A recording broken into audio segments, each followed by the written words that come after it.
guys, and welcome back to another edition of 2Gen Sports Cards.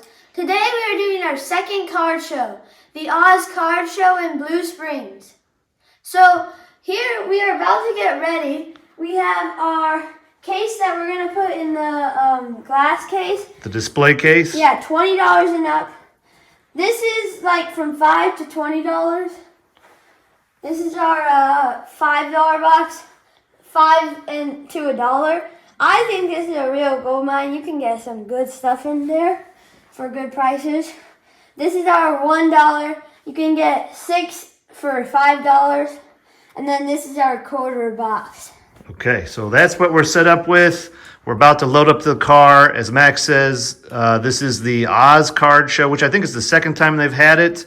And it's in Blue Springs, Missouri. And we're excited to get there, get set up at the show. We'll show you what our table looks like, and we'll show you some of the deals we make today. Okay, so we are at Elks Lodge now. Looks like a pretty nice facility. Let's go check it out.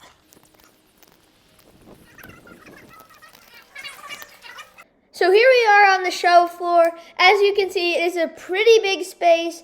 It has room for about 50 tables, and I just like the layout because it's not too cramped. Yeah, I liked it. You know, you go to other shows and you got rows of tables and you get your customers all cramped in together. Here, very wide open, nice floor to work with. Okay, so this is our table. We have set it up. So first, our showcase. What I like to do is I like to do the corners are the lowest value. We just have the highest value in the middle here, so you can see this and this. And then we got a row of like sideways cards. Okay. What's your favorite card in this display, Max? My favorite card is probably this Cracked Ice Justin Jefferson. Are you hoping to sell that? No, I don't want to sell it, but we did put it at a little bit more price because we like it a lot. So if it does sell, you'll just be happy to have a bunch of money to buy another Justin Jefferson? Yeah, but I did get this in the National, and so coming over here, we have just this case that you can just go through. Yeah, that's all. All of the cards in there are like $6 to $15. Probably $15 to we'll say $40. Out here on the table. Yep. We have. These are 3 to 5. Yeah. And then dollar cards. Dollar card. And I think there's going to be an open table, so we'll put our like quarter cards out here once the show gets going. Yeah, and we got this picture and our business cards. All right. Are you ready for a good show? Yes, I'm You really ready. having fun? Yes. You like setting up the showcase, I think. Yeah. All right. You're going to be the guy in charge of managing the showcase. All right. And just to go, here's a look at the show floor. Everybody is getting set up. I have heard they had this show a couple months ago, and it was a pretty good turnout, so we're hoping for the same today. The show was pretty slow for the first hour, but once we got to about 10 o'clock, it picked up. Our first sale was a pretty big sale. We sold a stained glass Saquon Barkley and a Trevor Lawrence Hollow Heroes for $120 total. In the end, we made just shy of $50 on that deal. All of that profit was off of the stained glass. Saquon, I bought that card for like $23, and we lost money on the Hollow Heroes. I think I bought that card for about $45, and we really sold it for $30. So the second deal we made was his on-campus Russell Wilson in his college uniform, an SGC 10. So we had this sticker at $70. There was not a lot of comps on it. The only comp was a PSA 10 for $60. So we sold it for $50, but we bought it for $30, so we gained $20. The third big deal we made was actually probably the biggest deal of the show, and probably our biggest deal we've ever made. We sold an on-campus Aaron Rodgers, an on-campus Devontae Smith rookie card, a Deebo Samuel Prestige Passport Auto, and a Jahmyr Gibbs Rookie Premier Triple Relic Auto. We sold all of those for $190. It cost us to buy those cards $143, so we made $47 in profit there. Most all of that profit was on the on-campuses. I did buy those for pretty good deals. I think the Aaron Rodgers I probably bought for like $15 and the Devontae Smith for like 21 or something like that. We lost a little bit of money on the Deebo Samuel, and we probably made like $5 or $10 on the Jahmyr Gibbs. So the next deal is this PSA 10 fired up silver CJ Stroud. This Illusions Hollow Heroes of Jamison Williams and a Hollow Heroes of Joe Montana. We lost money on both the Hollow Heroes, but we made a little bit of money on the CJ Stroud. So in total, we lost $10 in profit. And I just want to add, it was pretty clear that all of the Hollow Heroes have gone down in value. Like I looked up the Joe Montana Hollow Heroes, and there was a comp where one sold for like $3.25. And so it's really sad to see those cards go down in value because I think they're pretty attractive cards. And the other thing I just want to highlight is the first couple of sales we made were really to repackers, and it was very clear to us that they were looking for case hits. And so that would be something that, I think maybe we change our strategy and what we buy on eBay is to look for case hits moving forward. All right, it's about 3 hours into the show, so right around noon, kind of the lunch rush. We just have a little bit of a pause at our table, so we're going to do a quick little recap of where we're at. So we've been selling for about 3 hours. We're about $450 in sales so far. First hour was pretty slow and then pretty steady from 10 to noon, and had a couple big sales. We'll highlight what we sold. We sold Saquon stained glass, sold a couple other cards out of the showcase. Over here in the dollar boxes, we have had some people dig through and pick some stuff out. A lot of Chiefs fans picking out Chiefs cards. I would say this has been more successful set up this way than in our previous card show where we had, $1, $2, $3 cards and a color code. So I would definitely stick with this. Would love to sell way more of these than some of the expensive cards, but having fun. Max, are you having fun at the show? Yes, I'm having a lot of fun. We've sold a lot, and we'll keep doing it. Have you sold anything you're regretting already? No, not really. Yeah, I'm happy with what we've sold and the deals we've made. There are some nice cards that we let go of, but you got to sell them to get more money and buy new things. Things slowed down after lunch, but we were able to put together several deals that kind of grouped some cards together, some lower end cards together. And the first one after lunch is this group of 4 cards. You can see a Cooper DeJean red, press proof, Cade McNamara auto, a Luminance Vestige Travis Kelce, and a Sam Laporta patch. This was sold to a gentleman who's an Iowa fan. As you can see, at least 3 of those guys are Iowa players. We've talked to him before. Perhaps he's watching this video. Great guy, super nice guy. Really enjoyed talking to him. I'll have to get his name next time. We tried to give him a deal at 15 and he wouldn't take it. That's probably on Max's behalf. But he paid basically face value for those cards, and we made $9 in total on the deal. The next deal we made was also another group deal of 6 cards. We have Joe Burrow, Phoenix Flamethrowers, number to 150, Nick Bosa, Instant Impact patch, Burrow and Jefferson, round numbers Emerald, Jalen Hurts, patch to number 99 out of Origins, a Topps Composite Midnight Stroud rookie card, and a Bo Nix Prismatic. So all total, we had a sticker value of $60 on those. We sold them for $55. Some of those we pulled out of packs, like that CJ Stroud Midnight. I know we bought the round numbers for like $2, and we had it stickered for $6. The one that I'm a little concerned about, maybe not getting as much value as we could have, is that Jalen Hurts patch. We bought it for $15 and had it stickered for $15.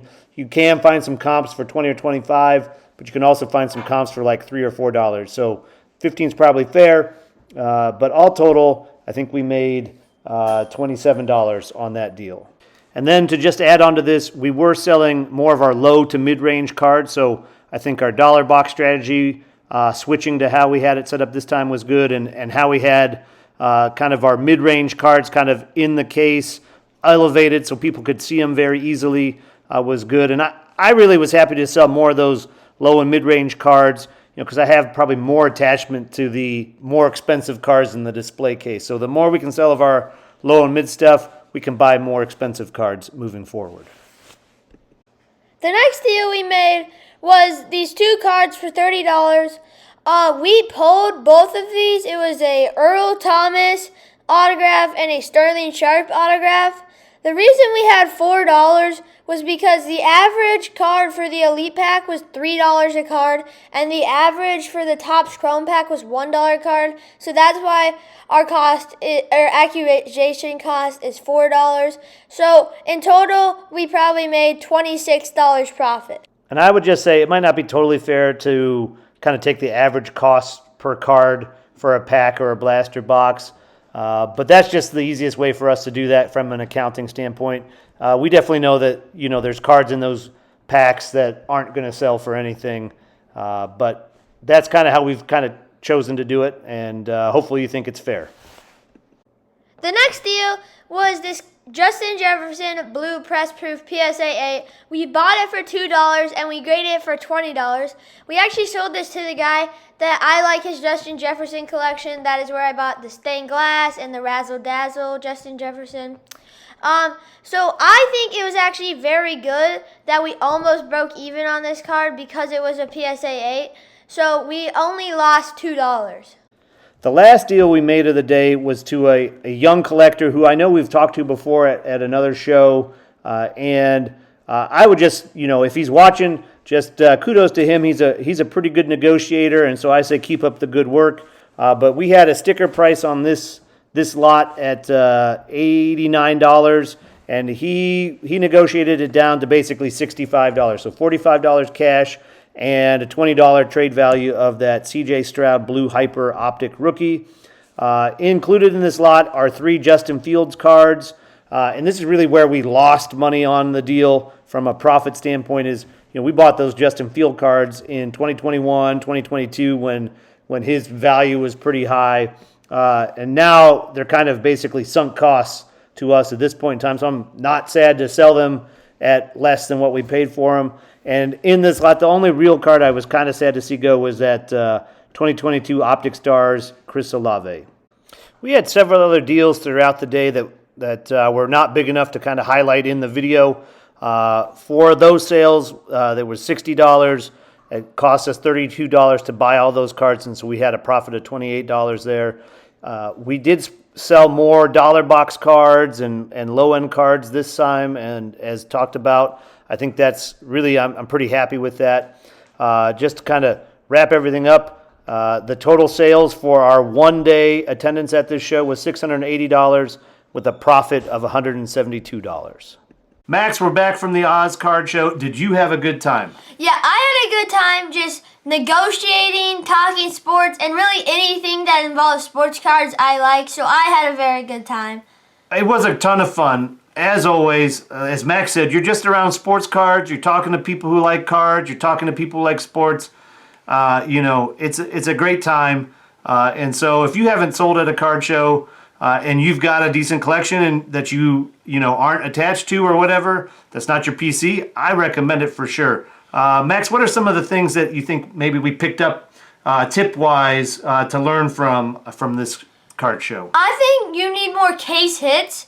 Like, there's a lot of repackers that will go to the show just looking for, case hits to put in their packs.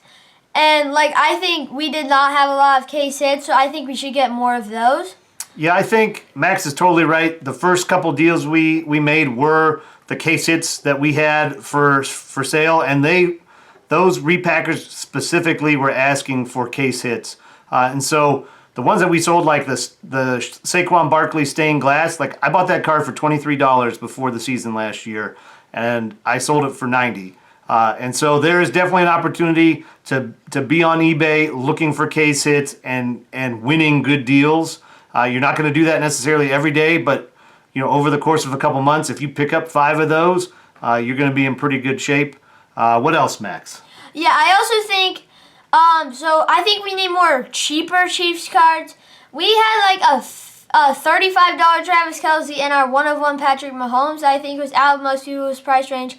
I think a lot of people that don't have a lot of money to spend just want like their favorite teams and players. So I think we need more $1 to $5 like Chiefs cards. I think you're totally right. As I've talked throughout the video, I think our dollar box, quarter box, and low end cards were much more successful this show.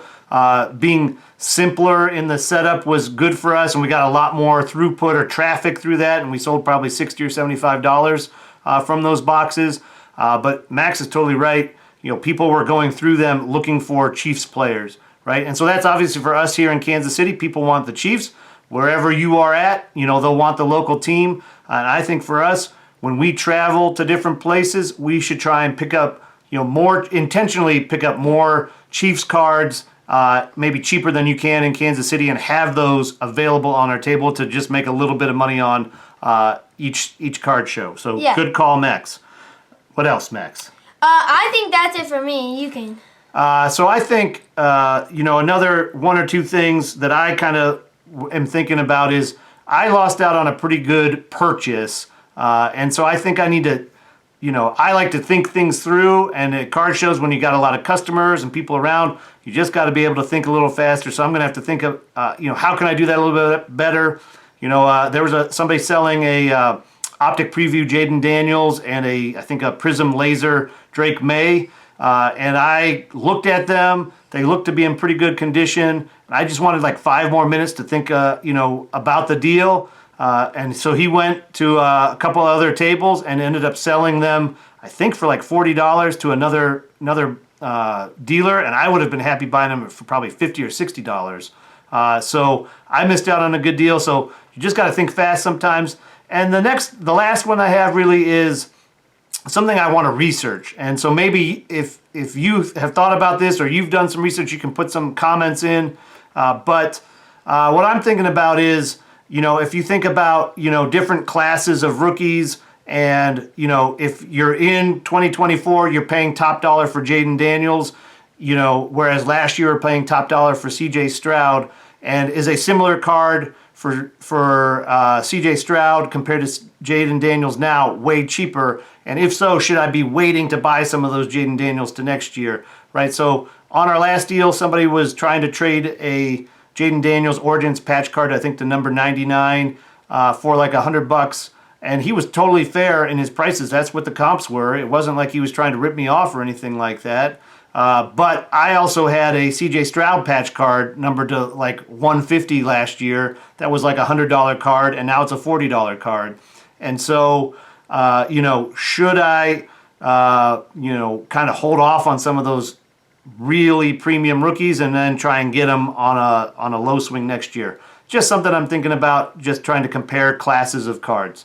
Max, that kind of wraps it up. A lot of fun. Looking forward to another card show sometime. Yeah, I think we learned a lot on that card show that I think we can do much better next time. I also had a lot of fun. Always fun at the card shows. So we'll definitely be selling again. Max, what do we need to do? Please subscribe, like, comment, share this video with everyone you know, and we'll see you in the next one. Bye. Thanks for watching, everybody.